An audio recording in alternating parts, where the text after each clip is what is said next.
Are you still afraid to go on to stage and do stand-up? I'm not as comfortable as I used to be, and for different reasons. I'm uncomfortable still.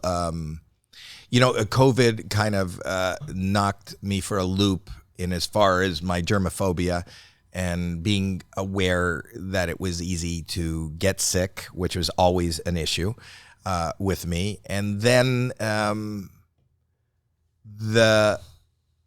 it's not cancel culture that worries me. It's just like, I just want to have a good time. I just want to make myself laugh. And that's what it's always been about. I just want to have a good time. And I feel blessed that I found that accidentally found that my silliness was enjoyed by other people. I didn't even know that it was a career. It wasn't something that I was pursuing. And I liked going on stage. And at the beginning of my career, the stage was my safe place, regardless of what I was doing. I was on a show called St. Elsewhere, and I did Bobby's World and a bunch of other things. People would direct me and tell me where to stand and what to say and throw to commercial. But I could go to the Comedy Store or any other place and just go off the rails if I wanted to. And it was my primal scream at the end of the day. And I was so enamored with, when I first came out here, I watched Richard Pryor, and Richard Pryor is a guy that had a lot of demons. He was addicted to drugs and almost died from freebasing. And he grew up in a brothel and in the streets of Chicago. And it was the first time I watched a comedian kind of, before that I was a fan of, Rodney Dangerfield and George Carlin and these people and Bill Cosby. And they had routines and they wrote jokes that maybe weren't real, but they were funny and they were great. Whether you were the weather, I don't know if they were real. And Richard Pryor was the first guy that I noticed that was on stage. And he was talking about really dark subjects and, being addicted to drugs and having horrible relationships and making fun of the crack addict on the street, and doing those characters. And I thought, oh my, and at the time, you have to put yourself the perspective of being in the 70s. People their jaws were on the ground, and he would talk about religion and things like that. He did a bit that I'll never forget. And I've talked about it before, and maybe I'll bring it up here, but it was a religious bit that left the whole audience crying. And I thought, oh my God, he could push the envelope. And then I realized he was the one that told me, that kind of didn't tell me directly, though I got to hang out with him a lot. But he's the guy that kind of informed me that these clubs are like gymnasiums. And if I want to go in and I want to try something and I want to be outrageous and I want to find out where that line is and go too far, because I always went too far. Everything I've ever been punished for, expelled for, hit for is what I get paid for today. Mm-hmm. So if I go too far, that's what comedy is. Mm-hmm. You used to, even in the street, if somebody was offended by something you said, then you could go, I was just joking. And that was okay. Joking was the panacea for offending. Like if you couldn't offend somebody if you were just joking. Yeah. And that's why I loved comedy. And nowadays, because of social media, first of all, media, when I started in the business, was a real journalist, a newspaper writer, magazine writer, a news anchor. That was media. Now media, if you're on Twitter or you're on anything, it's some, 15-year-old kid in his underpants sitting in his room writing about what he heard somebody said, his interpretation of what somebody said. So what scares me is that something I say in public, even now talking to you, out of context, could roll into a snowball effect and be hurtful. So your question is, am I comfortable with stand-up? I'm not even comfortable being on here today. I'm not comfortable that somebody takes something that I just said to you or the discussion that I'm having with you and thinks that I am disrespecting the church, right? Somebody could take this out of context, that I didn't agree with you or whatever, and then that grows into something which becomes hurtful to millions. I'm just here just trying to make myself happy and hopefully make a few other people smile. But now words have become so powerfully misdirected, Yeah. and I'm in the business of words, that no, I'm not comfortable anymore doing it. I want to do it. I enjoy doing it, but I don't have that same, it was so great that at the end of a day of work, at the end of the day of being on the set, at the end of the day of spending at home, I could go down to Sunset Boulevard, get on the stage at the Comedy Store, and just have my primal scream and just go fucking crazy and just say whatever I want to say and be outrageous. And, you know, for me, comedy is saying something. What's funny is it is wrong. That's why it's funny, because it's wrong. Yeah. There's no such thing as too soon. There's no such thing as that you crossed the line. There really isn't in real comedy. There shouldn't be. And, you know, comedy, I say this at almost on every podcast, but I truly mean it. Comedy comes from a dark place. Comedy, even as a little boy, if you go to the circus and you laugh at the clown falling down, you're laughing at somebody else's misfortune. Or you laugh at somebody getting a pie in the face. You're laughing that somebody got messed up. That's not comfortable for them, and that's what makes it funny. If two guys walk into a bar, it's not a joke unless something fucked up happens to one of the guys. So people got to remember that. You can't make nice. Real comedy, real pure comedy is not nice. And I have friends who have lost careers, though there is a resurgence now. There is a group of comedians.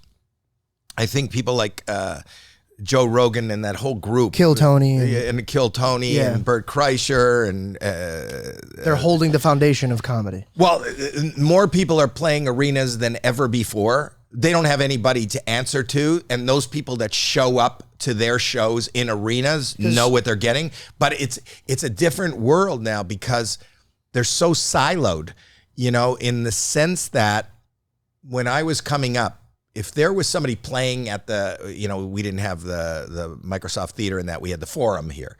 If somebody was playing the Forum, and I don't care if it was music or whatever, if I didn't like it, if you were big enough to play a 20,000 seat auditorium, everyone in the world knew who you were. They know, like if I didn't like country music, I knew that Reba was playing there. I knew who Reba McEntire was. I didn't go to a Reba concert, but I knew who she was. Today, comedians and musicians can go sell out arenas and stadiums, and you don't know who the fuck they are. And that's because... This is beautiful. This is a beautiful thing that you're pointing out, though. And I want to highlight a few of your words and circle back to them. Okay. So when we were doing the tour around your studio, I was blown away from the success that you had from selling carpet as a colorblind man to walking me around your studio with new projects that you're working on, like the one you're sitting next to. And then this is the set of this, and this is the set of that. And then I know what you've worked on, and I know what you're working on. Now, we just talked about you saying, just do it. That thought has always been in your head of fear of not doing something. And look how far you've come just by telling yourself, just do it. Now you're scared because there's a lot more people giving out their point of views. When you saw a couple of years ago, I didn't know who Reba was, or I did know who Reba was, and she's selling out a stadium. But now you're also saying there's a man you don't know that's selling out stadiums. It's because there's no more filter. It's you and the audience on your phone. Well, it's also because the delivery system is very different. Like this podcast. You know, this podcast plays on YouTube. You have over 1 million subscribers. That's absolutely huge. The point is, there's a lot of people that don't know who you are and have never listened to this, yet this is huge, and you can do huge business and get paid big money from sponsors to do this. There was the delivery system for anything 20 years ago was, and I'm not, and that's why I'm pivoting, and that's why I'm in this studio, and I'll talk about that a little later. The delivery system was, if you got on TV, if you got on, when I started out, if you got on the Tonight Show with Johnny Carson, the next day your life was not the same. If you weren't selling out an arena, then you were offered a sitcom. And if you had a sitcom, everybody knew your name because that was the only place to see things. If you had a hit on the radio, everybody knew what the top hit was, or the top 40 was. Yeah, I can go, I don't like it. I don't want to go see Wham, but Wham is number one, you know? And my point now is, because we live in this digital age, You can be on Spotify, or you can be anywhere, and you could download just the kind of music you like. And if you are just a fan of hip hop, you don't know who the number one country star is. You don't know who that person is. So the Billboard, they have Billboard will take the numbers from all these different streams and say this one's downloaded more than this song, and then you can, if you want to read the Billboard chart, you could see the top 10 on Billboard. And I promise you that any person, and that never happened before, I bet you there's 3 artists on the top 10 that you don't know, just because you don't listen to that. It just expanded. The entertainment world expanded, so there's so much. But at the same time, it's siloed, because you don't have to be, if you were on a TV show, then everybody knew you, even if you didn't watch the show. But now there are, you may not have Netflix, you may not have Peacock, you may not have Roku, and there's a show that's huge that everybody's talking about. It's super saturated. There's just so many outlets. You know what I mean? You have so many options. But they garner their own audience, and then another audience, even if they're not watching, hasn't even heard of it. Yeah. Fair, but and when you came around, it was way fucking harder for you to blow up. There wasn't that many ways to get on stage, or is it easier? No way. Well, that's a 6 of one, a half dozen of the other. Because I knew that if I got to the Comedy Store, you're in LA. I knew that being on the Comedy Store every night, I was gonna get in the eyes and ears of people that could make a change. But what about people that can't come to LA? Now, see, it's harder. The point is, now it's easier, because now you don't have to be in LA. You could be Roman Atwood in Ohio. That's what I'm saying. So we're agreeing. It was harder in your time to make it than it was now, because, like you just said, the late night show that you're saying is a big deal. Howie, for you to be on those stages, you had to be competing with certain comedians that are trying to share that time with you. And only this city, people are flying around the world to come here. You competed with the best of the best at the time when there was only 3 different type of outlets, and you made it. But here's the conundrum. The conundrum is, yes, you could be in Ohio in your house doing something and garner a huge audience and be seen. But by the same token, there's 1 million more people doing that. Yeah. So how do you know you're going to get seen? There isn't anybody alive that doesn't have a podcast. Yeah. The guy that does my lawn has a podcast. He really has a podcast. Nah, I now I'm understanding what you're saying. You're saying the competition pool is bigger. Yeah. Absolutely. So it's really, that's why even at this point in my life, I never dreamed, number one, that I would be in this business, but more importantly, that when I broke into this business, which is in my mid-20s, that I would still be working in my 60s. And now that when I walk out on the street and somebody knows my name, you have no idea how flattered I am that you know my name, because you have so many options. You could be doing, are you sick? Are you sick? You've been coughing. No, I promise you I'm not sick whatsoever. I have really sensitive lungs, and this was a month ago, so it just took. You have sensitive lungs from a month ago. No, yeah, I was. That's so funny. No, seriously. What does that even mean? I had a cold a month ago. I had a whole entire month ago. Yeah. But then I had really bad allergies, so I had a special ointment, and it weakens and so my cough just lingered. But I'm she had an not allergic sick reaction. whatsoever.